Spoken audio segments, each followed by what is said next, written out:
Hello, in this video I'm gonna show you how we can enable and disable the landscape mode for the home screen on Samsung Galaxy S24 Ultra.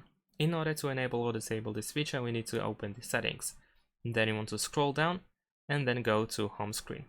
Over here, if you scroll down one more time, you will find rotate to landscape mode. You can tap on the slider on the right side in order to enable or disable this feature. If you have this option enabled, and if you rotate your home screen page or your smartphone while being in the home screen, then you will be able to use it in the landscape mode. This also includes the app drawer.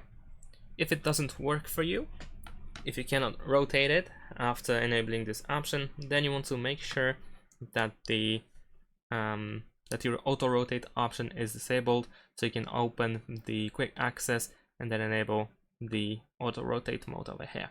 If it's disabled, then you will have portrait instead. And that's it. Thanks for watching. Leave a like and subscribe to my channel, and see you in my next videos. Bye.